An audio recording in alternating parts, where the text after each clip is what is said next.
कहानी की शुरुआत में हम एक अमेरिकन फुटबॉल मैच को देखते हैं, जहां पर वीआईपी स्टैंड्स में निकी नाम का एक आदमी अपनी गर्लफ्रेंड जेस के साथ आराम से बैठा हुआ था। मैच चल रहा था, लेकिन निकी का ध्यान गेम से ज्यादा क्राउड के ऊपर था। उसने एक खूबसूरत लड़की को सीट से उठकर जाते हुए देखा और उसी वक्त उसके दिमाग में एक खुराफाती आइडिया आया। उसने जेस के साथ एक छोटी सी शर्त लगाई कि देखते हैं कितने लोग उस लड़की को पलट कर देखेंगे। वहाँ बैठे हुए एक आदमी लिऊ यान ने कहा कि मुझे भी शर्त में हिस्सा लेना है, जिसके लिए निकी मान भी गया। सबने मजाक में $10 की शर्त रखी और काउंटिंग शुरू कर दी। जब लड़की स्टैंड से बाहर निकल गई तो आखिर में पूरी गिनती आई कि 7 लोगों ने उसे पलट कर देखा। इस शर्त में जेस ने सबसे पास का नंबर गेस किया था, इसीलिए वो शर्त जीत गई। लिऊ यान ने बिना किसी झिझक के पैसे दे दिए और फिर अगला राउंड शुरू करने को कहा। इस बार शर्त ये थी कि अगला फाउल कौन करेगा। जेस ये कहकर बाहर हो गई कि मुझे इस गेम की कोई नॉलेज ही नहीं है, लेकिन निकी शर्त पर कूद पड़ा और उसने $1000 की शर्त लगाई।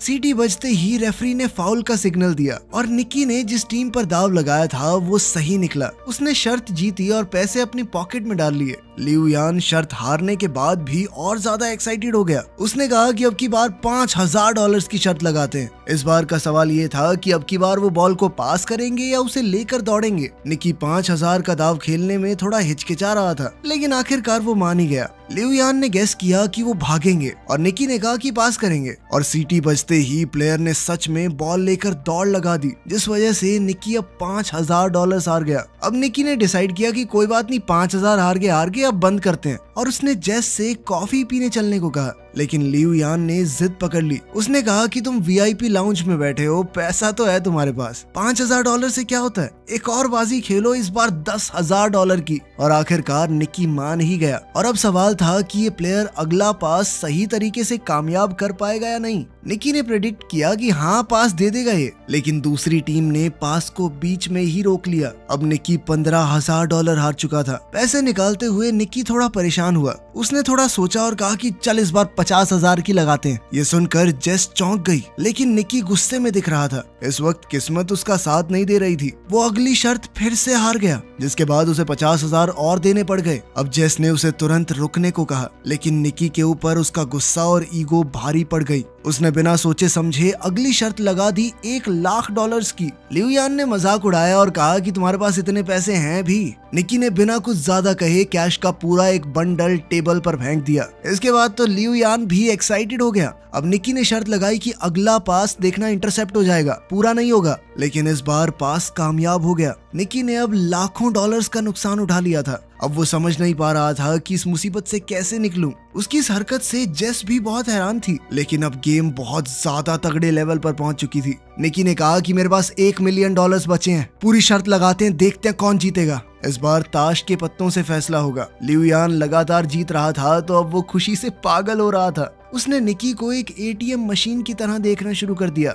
लिऊ यान ने अपना पत्ता निकाला, जो थी 5 की पंजी। निक को अब बस 5 से बड़ा पत्ता निकालना था। जीतने का चांस काफी ज्यादा था। निक ने पत्ता उठाया और बहुत ही कॉन्फिडेंस से पलटा, लेकिन उसकी तो तिग्गी निकली, तिग्गी। ये देखकर तो जेस तुरंत ही कुर्सी से नीचे गिर गई।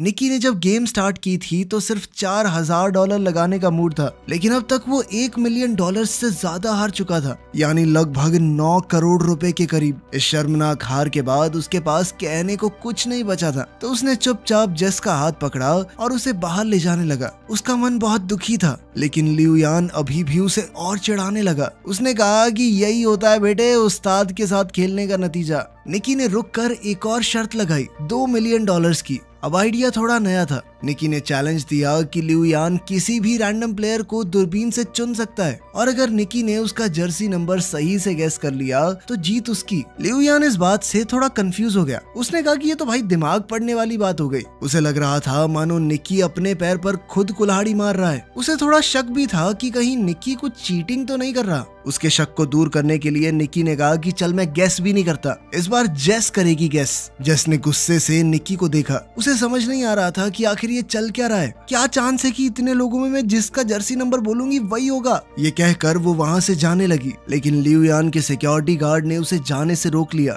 और उनके बीच छोटी सी झड़प हो गई। जेस ने खुद को थोड़ा शांत किया। निकी ने उससे कहा कि बस ग्राउंड में नजर घुमाओ और जो नंबर तुम्हें अपना सा लगे वो बोल दो। लिू यान ने दूरबीन उठाई और एक प्लेयर को चुना, जिसके बाद जेस ने दूरबीन ली और पूरी फील्ड को स्कैन किया। हर तरफ उसे जर्सी नंबर्स ही दिख रहे थे। कैसे गेस करे? तभी उसकी नजर एक जाने पहचाने चेहरे पर पड़ी और उसे निकी की बात याद आई कि जो नंबर तुम्हें अपना सा लगे उसे चुन लेना। वहाँ उनका दोस्त फरहाद 55 नंबर की जर्सी पहने हुए था। जेस को समझ आ गया कि ये सब निकी के प्लान का एक हिस्सा था। उसने कहा नंबर 55 और वो एकदम सही जवाब था। उसके जवाब से लिू यान दंग रह गया। जेस भी कुछ पलों के लिए सोच में पड़ गई कि निकी को पहले से ये कैसे मालूम था कि लिू यान उसी नंबर को सिलेक्ट करेगा, लेकिन इस वक्त ये सब जरूरी नहीं था। वो शर्त को जीत चुके थे। दोनों ने $1 मिलियन का प्रॉफिट किया और सारा हारा हुआ पैसा भी वापस मिल गया।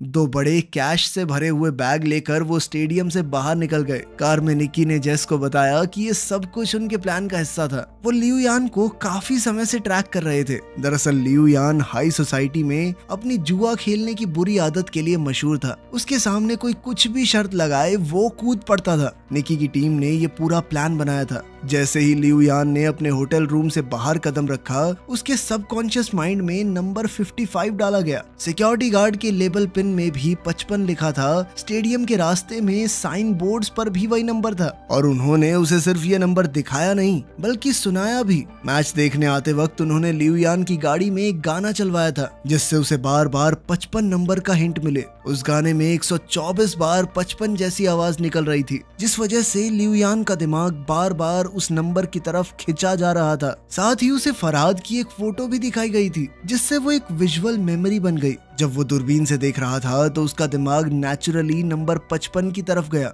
और जेस ने फरहाद को देखते ही 55 कह दिया। जेस को पहले से कुछ भी इसलिए नहीं बताया गया था ताकि इस पूरी गेम के दौरान उसके एक्सप्रेशन बिल्कुल असली रहें, ताकि किसी को भी उन पर शक न हो। ये सब सुनकर तो जेस निकी से पूरी तरह इम्प्रेस हो गई। इसके बाद कहानी कुछ दिन पहले जाती है। कुछ दिन पहले की ही बात है। निकी एक कमरे में बेड पर था और उसके सर पर एक आदमी ने बंदूक तान रखी थी। उसके पास में ही जेस बैठी थी जिसे वो बस कुछ ही दिन पहले मिला था। ये साफ दिख रहा था कि निकी को किसी ने अपने जाल में फंसा रखा है, लेकिन उसके चेहरे पर डर का नामो निशान नहीं था। उसने सीधा कह दिया कि मेरे पास एक भी पैसा नहीं है, अगर गोली चलानी है तो चला लो। गन वाले आदमी ने उसके रिएक्शंस को समझा और तुरंत पहचान गया कि ये आदमी खिलाड़ी है, हमसे बड़ा ठग है ये, और उसका अंदाजा बिल्कुल सही था। निक एक बेहतरीन ठग है जो कि छोटी मोटी चोरियां करता है, वो भी बहुत सफाई से। जेस ही उसे फंसाकर इस कमरे में लाई थी तो उसने जेस के अंदर एक नेचुरल टैलेंट देखा। जेस उस वक्त तक कुछ नहीं समझ पाई थी।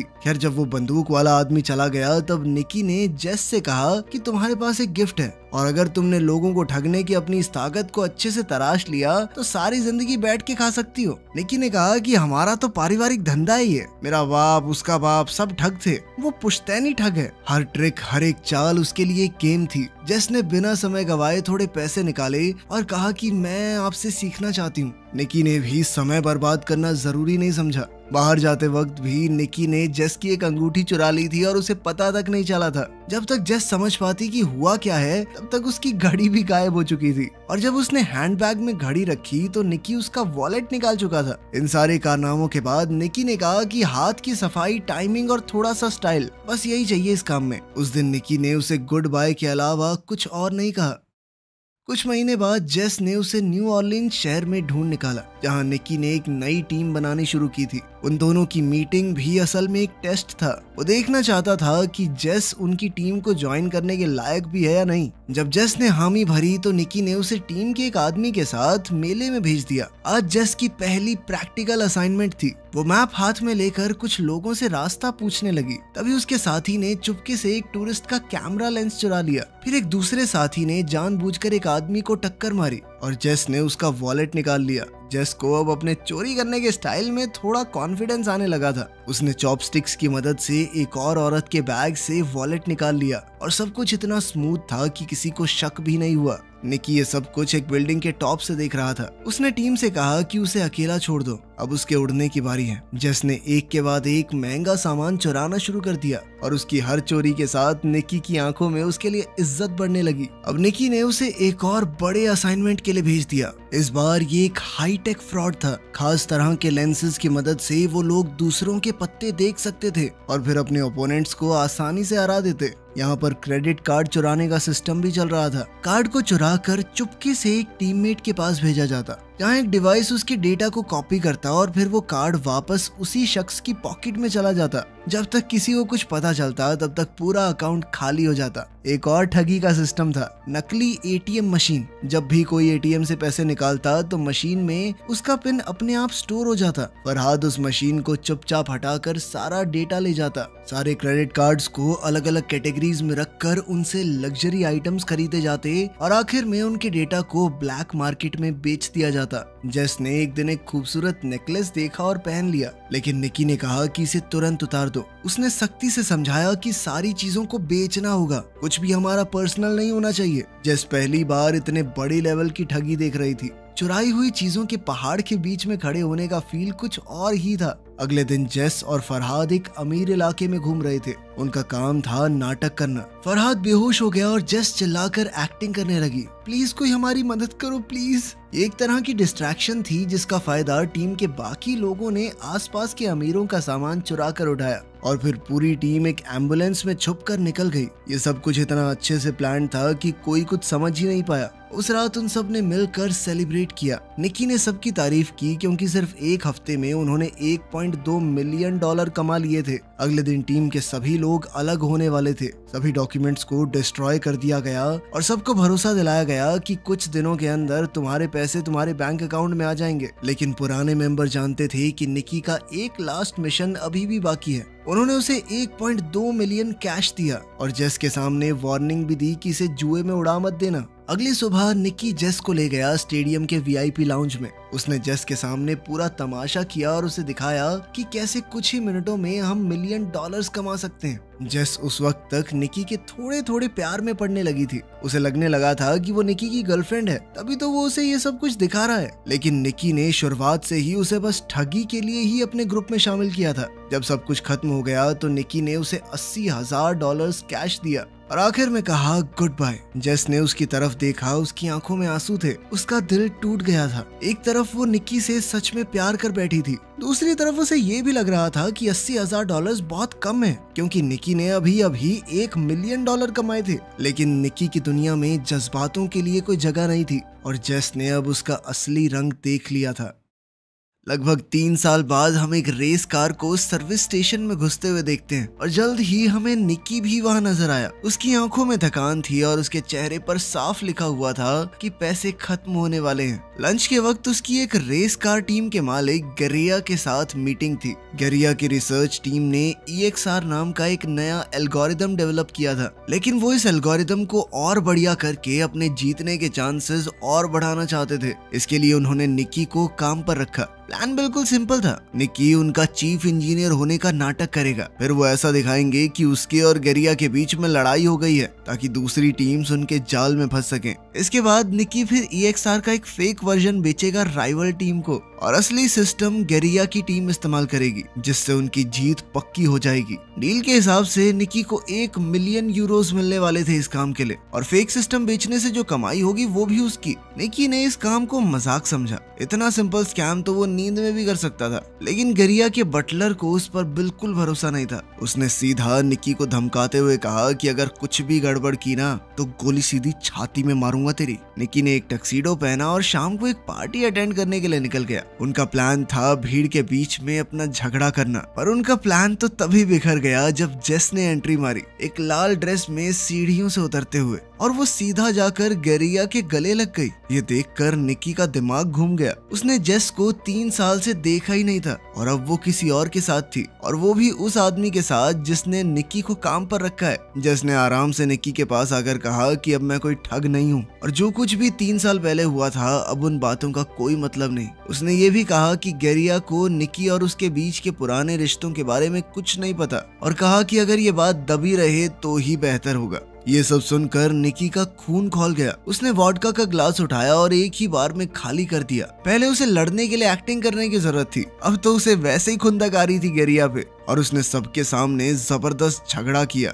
ये ड्रामा राइवल रेसिंग टीम को बहुत पसंद आया। जल्द ही सिक्योरिटी ने उसे पार्टी से निकाल दिया, लेकिन अब राइवल टीम का बिजनेस कार्ड उसके हाथ में आ चुका था। अगली सुबह निकी मैक्लारेन टीम के मालिक से मिला। उसने सीधी बात की कि 3 मिलियन यूरोज लगेंगे, EXR सिस्टम बेचना चाहता हूँ मैं। रेस कार के मालिक के पास पैसों की कमी नहीं थी, तो मोल भाव की जरूरत ही नहीं पड़ी। उन्होंने तुरंत ट्रैक को टेस्ट किया और रिजल्ट देखकर मालिक का चेहरा खिल गया। निकी ने भरोसा दिलाया कि 48 घंटे में पूरा सॉफ्टवेयर मिल जाएगा। दूसरी तरफ जेस सड़क पर फरहाद से मिली। फरहाद को निकी ने भेजा था। उसने जेस को बताया कि 3 साल पहले निकी का चले जाना जरूरी था, उनके पास कोई चॉइस नहीं थी। उसने कहा कि निकी अब भी जेस से प्यार करता है। फरहाद ने एक बक्सा जेस को दिया, जिसके अंदर वही नेकलेस था जो जेस को पसंद आया था। इस बात की कोई गारंटी नहीं थी कि वो असली है या नकली, लेकिन उस बात से फर्क नहीं पड़ता था। उस नेकलेस को देखकर जेस का मन पिघल गया। जेस के मुंह से तो ये निकला कि वो निकी पर भरोसा नहीं कर सकती, लेकिन उसकी आंखों में कुछ और ही लिखा था। वो अब भी उसके लिए कुछ तो महसूस करती थी। खैर, जल्द ही डील का दिन आया और निकी मैक्लारेन टीम के मालिक को सॉफ्टवेयर दे गया। बदले में एक हट्टे कट्टे इंसान ने उसके हाथ में 3 मिलियन यूरोज थमा दिए। लेकिन निकी का नेचर ही कुछ ऐसा था कि वो बिना रिस्क के काम नहीं करता। उसने उस सॉफ्टवेयर की एक एक कॉपी चुपके से सभी रेसिंग टीम्स को बेच दी। हर एक हैंडशेक में नए यूरोज, जिससे हाथ मिलाया मिलियंस में पैसे ले लिए। जब तक रेस शुरू नहीं हुई, किसी को पता ही नहीं चला कि सभी के पास एक ही सिस्टम है। उस रात निकी ने भागने की जगह जेस को मैसेज की। अगर समय रहते वो आ गई तो वो दोनों साथ में भाग सकते हैं। निकी ने इंतजार किया पर कोई नहीं आया। आखिरी समय पर जब वो हार मान के निकलने लगा तो जेस आ गई, लेकिन अभी भागने का टाइम नहीं था, क्योंकि उसी वक्त वही हट्टा कट्टा आदमी जिसने मैक्लारेन टीम की तरफ से उसे 3 मिलियन यूरोज दिए थे, वो निकी के सामने आ गया। दरअसल वो गेरिया का आदमी था। अब वो सब कुछ सच पता कर चुका था कि निकी ने फेक नहीं बल्कि असली सॉफ्टवेयर बेचा है। उसे गेरिया के 1 मिलियन यूरोज के अंदर कोई इंटरेस्ट ही नहीं था। अब वो अपना पूरा गियर पहनकर निकी की कार से जानबूझकर टकरा गया। निकी और जेस एक घातक एक्सीडेंट के बाद पकड़े गए। उन दोनों को बांधने के बाद सारा कैश गेरिया के सामने रख दिया गया। निकी की इस हरकत से गेरिया बहुत गुस्से में था। उसने इस प्रोग्राम को बनाने में 40 मिलियन यूरोज लगाए थे और अब सारे के सारे बर्बाद हो चुके थे। सबसे बड़ी बात तो ये थी कि गेरिया समझ ही नहीं पाया कि निकी ने असली सॉफ्टवेयर कैसे चुरा लिया। जब निकी ने कुछ नहीं बताया तो गेरिया ने जेस का नाक दबा दिया, जिसके बाद उसकी सांसें रुकने लगी और निकी ये देखकर टूट गया। उसने सब कुछ बताया कि उसने जेस का अपने लिए पुराना प्यार जगाकर उसे एक नेकलेस पहना दिया, जिसके अंदर एक खास चिप लगी हुई थी। जैसे ही गेरिया ने वो सॉफ्टवेयर खोला, उस नेकलेस के जरिए निकी ने उसका पासवर्ड और डेटा चुरा लिया। ये सुनकर तो जेस का दिल टूट गया। उसकी आंखों से आंसू बहने लगे, पर गेरिया और उसके लोग हंसने लगे। उन्हें कहानी तो अच्छी लगी, लेकिन उन्हें निकी की बात पर भरोसा नहीं हुआ। गेरिया ने बताया कि जेस उसकी कोई गर्लफ्रेंड नहीं थी। मैं जानता हूँ ये पैसों के लिए मेरे साथ थी। उधर जेस ने भी कबूल किया कि वो सिर्फ उसकी महंगी घड़ियों की कलेक्शन चुराना चाहती थी।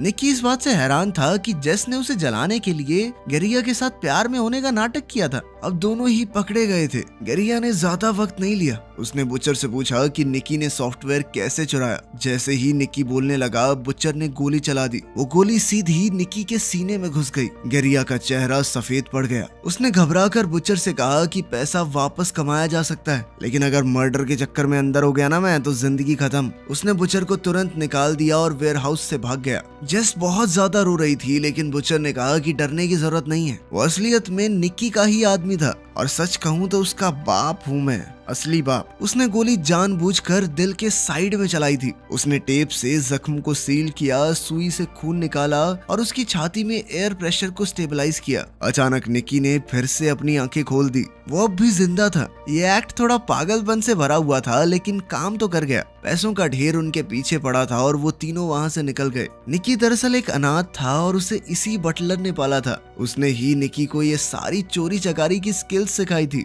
रूल था कि कभी इमोशनल मत होना, लेकिन अब निकी सच में जेस से प्यार करने लगा था। बटलर ने दोनों को एक सड़क किनारे छोड़ा और सारे पैसे लेकर चला गया। निकी के हाथ कुछ भी नहीं आया, लेकिन हॉस्पिटल जाते हुए निकी ने गाड़ी में देखा कि गेरिया की 2 लाख यूरोज की घड़ी जेस के हाथ में थी। दोनों ने एक दूसरे को देखा और मुस्कुरा दिए। इस चालबाजी और हाथ की सफाई के साथ वो दुनिया के किसी भी कोने में भूखे तो नहीं मरेंगे। वीडियो पसंद आई तो लाइक कर देना, चैनल को सब्सक्राइब कर लेना। मिलते हैं अगली वीडियो में।